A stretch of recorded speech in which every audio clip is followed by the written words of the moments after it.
एक छोटे से गांव का नाम श्यामपुर था, जहां एक साधारण परिवार का व्यक्ति मोहन रहता था। मोहन बहुत ही ईमानदार और मेहनती किसान था, लेकिन पिछले कुछ वर्षों से उसके जीवन में कुछ भी ठीक नहीं चल रहा था। खेती में लगातार नुकसान, पारिवारिक समस्याएं और आर्थिक तंगी ने उसे पूरी तरह से निराश कर दिया था। उसने अपनी मेहनत में कोई कसर नहीं छोड़ी थी, लेकिन फिर भी उसे कभी सफलता नहीं मिल रही थी।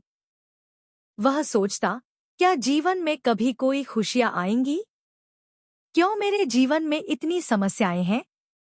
इसी तरह के विचारों में डूबे हुए एक दिन मोहन को पता चला कि गांव के पास एक सद्गुरु का आगमन हुआ है, जो सत्संग कर रहे हैं और अपनी दिव्य शिक्षाओं से लोगों का जीवन बदल रहे हैं।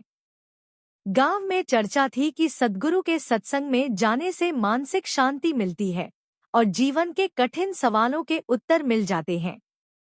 मोहन ने पहले कभी सत्संग में हिस्सा नहीं लिया था, लेकिन इस बार उसने सोचा, शायद सद्गुरु के पास मेरे जीवन की समस्याओं का हल हो। वह अपने काम छोड़कर अगले ही दिन सत्संग में शामिल होने का निश्चय कर लेता है। सत्संग में पहुंचकर मोहन ने देखा कि वहां सैकड़ों लोग एकत्रित थे। सबकी आंखों में एक चमक थी, एक उम्मीद की किरण। वहां बैठे सभी लोग सद्गुरु के आने की प्रतीक्षा कर रहे थे। कुछ ही क्षणों में सद्गुरु मंच पर आए। उनकी आंखों में एक गहरी शांति और चेहरे पर एक अलौकिक मुस्कान थी। उनके आते ही पूरे वातावरण में जैसे एक सकारात्मक ऊर्जा फैल गई। लोग पूरी श्रद्धा से उनका स्वागत कर रहे थे। सद्गुरु ने अपने वचनों की शुरुआत इस बात से की कि प्रत्येक व्यक्ति के जीवन में दुख और सुख दोनों का अपना महत्व है। दुख हमें सिखाते हैं कि हम अपने भीतर झांकें, अपनी कमजोरियों को समझें और अपने आत्मविश्वास को बढ़ाएं। हमारे जीवन की हर घटना हमें कुछ सिखाने आती है।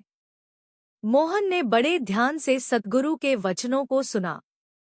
सद्गुरु ने कहा, हम अपने जीवन की समस्याओं को अक्सर बाहर के कारणों पर थोपते हैं, लेकिन वास्तविकता यह है कि समस्याओं का हल हमारे भीतर है। जब हम खुद को बदलने का प्रयास करते हैं, तो धीरे धीरे हमारे बाहर की दुनिया भी बदलने लगती है। अगर हम खुद को, अपने विचारों को, अपने दृष्टिकोण को बदल लें, तो परिस्थितियां भी हमारे अनुकूल होने लगती हैं। सद्गुरु के वचनों ने मोहन के हृदय में गहरी छाप छोड़ी। उसे महसूस हुआ कि अब